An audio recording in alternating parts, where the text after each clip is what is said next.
Good day. How are you? I wanted to talk to you about a little something.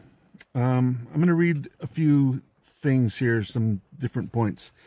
Different characterizations of a certain people. Powerful and continuing nationalism. Slogans, symbols, songs,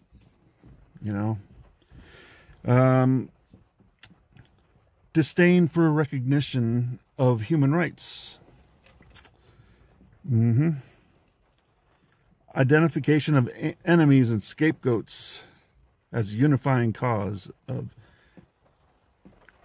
fill in the blank.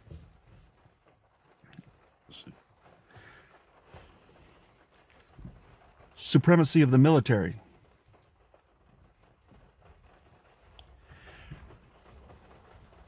Rampant sexism.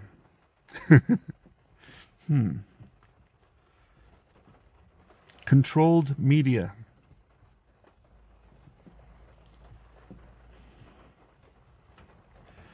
Obsession with national security.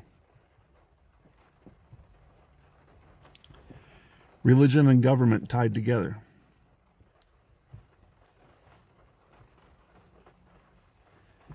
Corporate power is protected.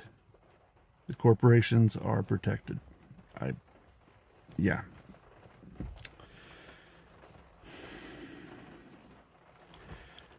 Labor power is suppressed. Disdain for intellectuals or the arts.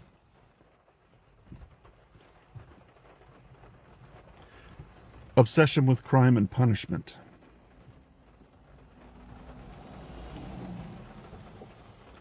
Rampant cronyism and corruption.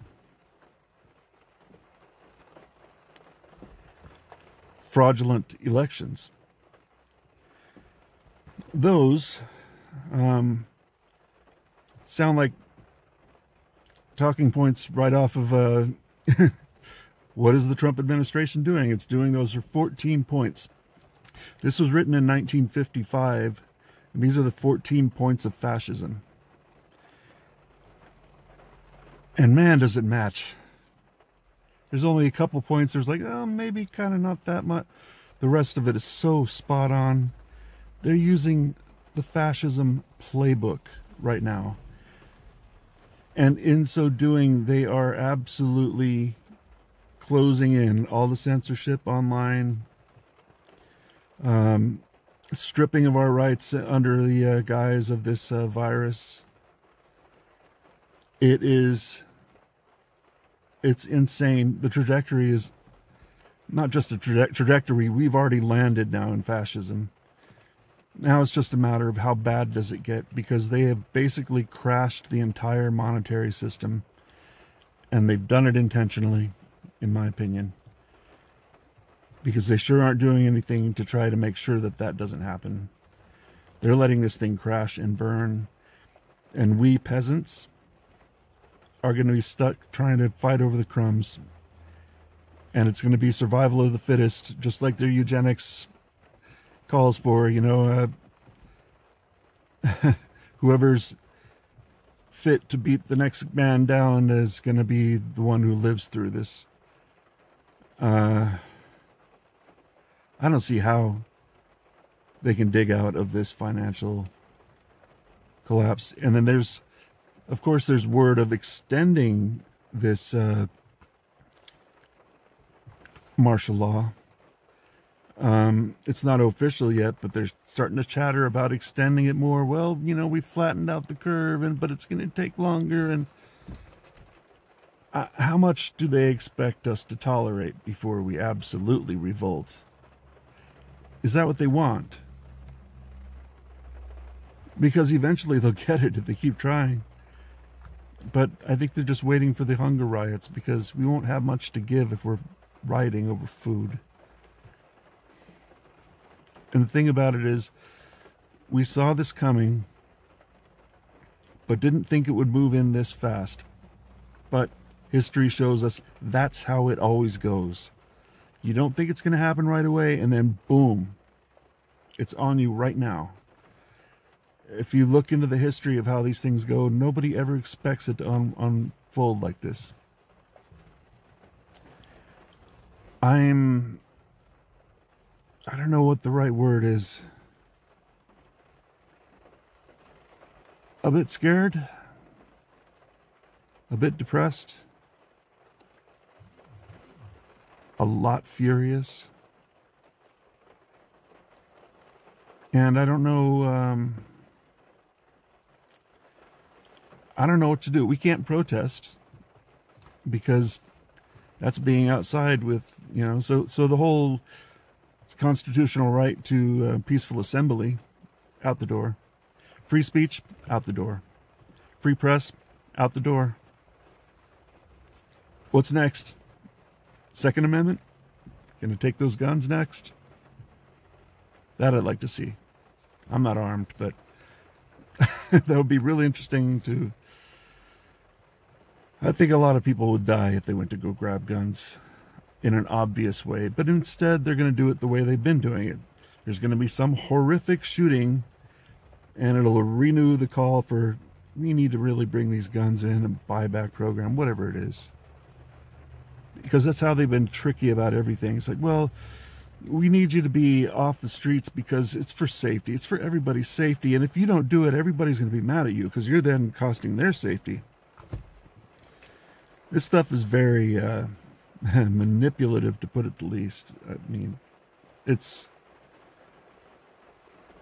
really kind of brilliant and really, really diabolical. And it's worked. And now here we are. Like pigs waiting for slaughter. We'll see where the day takes us, Take care. Doing my part, motherfuckers. If you did this a few weeks ago, walked into a store, you might get shot.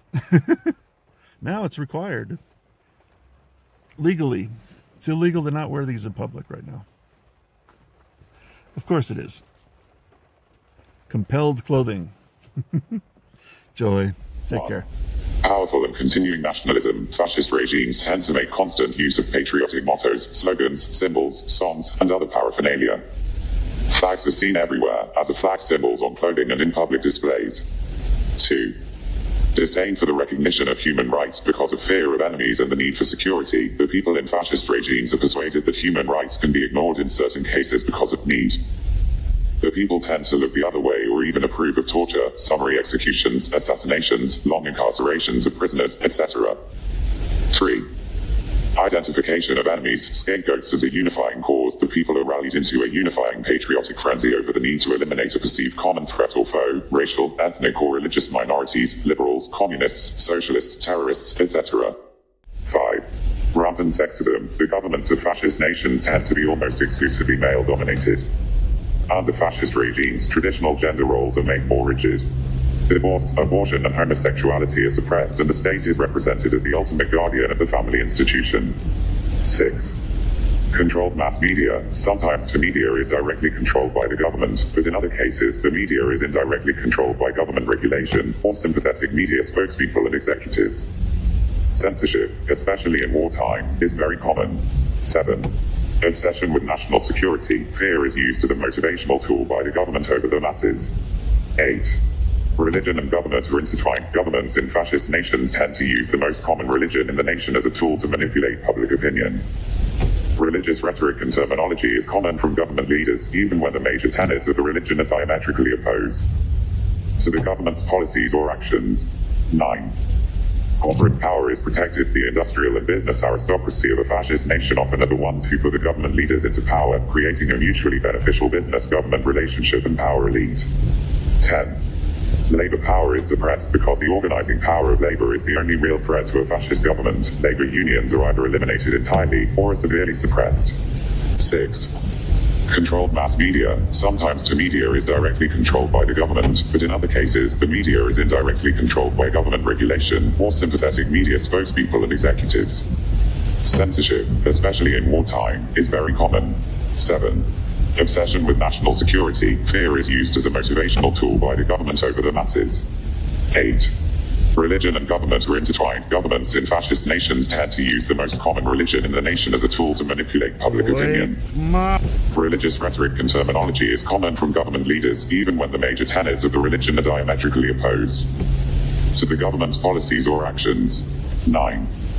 Corporate power is protected. The industrial and business aristocracy of a fascist nation often are the ones who put the government leaders into power, creating a mutually beneficial business-government relationship and power elite. 10. Labor power is suppressed because the organizing power of labor is the only real threat to a fascist government. Labor unions are either eliminated entirely or are severely suppressed. 11. Disdain for intellectuals and the arts. Fascist nations tend to promote and tolerate open hostility to higher education and academia. It is not uncommon for professors and other academics to be censored or even arrested. Free expression in the arts and letters is openly attacked. 12. Obsession with crime and punishment. Under fascist regimes, the police are given almost limitless power to enforce laws. The people are often willing to overlook police abuses and even forego civil liberties in the name of patriotism. There is often a national police force with virtually unlimited power in fascist nations. 13. Rampant cronyism and corruption. Fascist regimes almost always are governed by groups of friends and associates who appoint each other to government positions and use governmental power and authority to protect the friends from accountability. It is not uncommon in fascist regimes for national resources and even treasures to be appropriated or even outright stolen by government leaders. 14. Fraudulent elections. Sometimes elections in fascist nations are a complete sham. Other times elections are manipulated by smear campaigns against or even assassination of opposition candidates, use of legislation to control voting numbers or political district boundaries, and manipulation of the media. Fascist nations also typically use the judiciaries to manipulate or control elections. They thought they were free.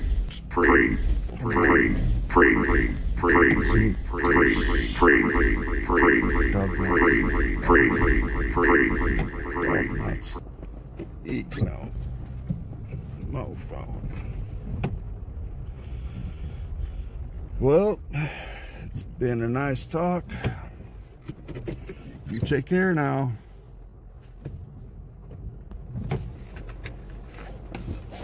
Take care now.